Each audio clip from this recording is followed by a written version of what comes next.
Really, and by the way, what's perspective. also actually important, the bubble zones were introduced on the understanding Yeah, so we're going to get onto that. Yeah. that we were abusive to people going in, Right. threatening them and calling them murderers and doing all sorts Based of things. on You're going what, to hell.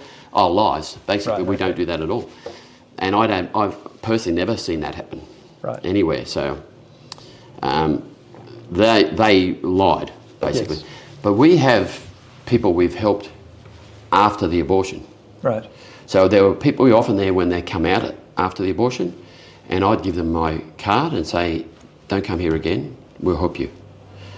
And they did. Really? Come You've with actually me. had women who have gone through the termination of And one of these women testified at Parliament House when they were discussing bubble zones Yes. for New South Wales, safe access zones, and she said, "Paul made me firm of mind." She was Asian, and her English wasn't a bit broken, but Fine. better than my Chinese, and she was pretty good. And she said that Right. Paul made me firm of mind. They didn't need financial help. Yes. They were offended almost that I offered them money. Right. The husband. sure. And they told me the regrets they had. I've got a video interview with them, Gosh. and they expressed the regret they had afterward, and we've had others like that, the same thing. So, and by the way, the Attorney General at the time was Mark Speakman, now is the leader of the opposition in Yes. New South Wales. I met with him, and I sent him 4 videos of people we'd helped, including that one. Gosh. Did he respond or get back to you? or- No, it's his just- response to the thing was he just absented himself when they voted. Oh, washed his hands like someone else we know. Yes, we've heard that before, that's right, pretty much. So he knew it was lies. Yeah. He had to see me, by the way, because I'm one of his constituents. Not only was I one of his constituents, I was one of the pre-selectors when he got the seat. And Wow. I, by the way, didn't vote for him, and he knew that. He knew I could round up votes. Only a bit of pressure to kind of make him pay attention, is there? That's it.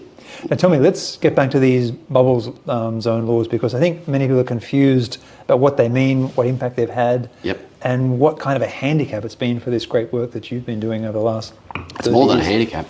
Yeah. It's completely crippled it because Right. you can't be within 150 metres. But how do you, what do they mean by that? 150 metres? Like, What do I mean by that? You can't even if you went and stood there with a collar on, Right. you'd be in trouble. I'd be in trouble. If I went and stood there, they know me, I'd be in trouble. You'd be in trouble. Someone unknown went and stood there, for an hour outside a place or opposite across the road even, they'd get away with it for a time if they Right. started noticing they're there a lot. But even having rosaries in your pocket and standing there praying silently can be taken as intimidation. And that's outrageous to be. So in other words, you can't do anything within that 150 metre, 500 feet plus, right? That we're Sure. talking about. It's not. It's It's like significant. like a 10-yard You're zone or not- something. So if I was 20 metres away, fine, I can still talk to people. Right. I'd know when they're going in. Sure. What we can do is right now, and we do it, is pray outside New South Wales Parliament House. Right. We did every Saturday during Lent. There's a young group, mainly from the parish, the personal parish of Lewisham, the fraternity of St Peter. Some marvellous young people, and we all get 30 plus every week. 2 hours, 8:30 to 10:30. So we do every third Saturday at the moment. I get the idea they're going to. They want me to do 40 Days for Life again next year, but I think you should. they're working on it. So. They're working on you. Yeah. Well, I say to everybody, I'll do it if you can find 100 people that commit 4 hours a week. Okay. Because I can't do 250-hour jobs anymore. So, like through the campaign, it's too hard. Fair enough. But they're pretty serious, so that might happen.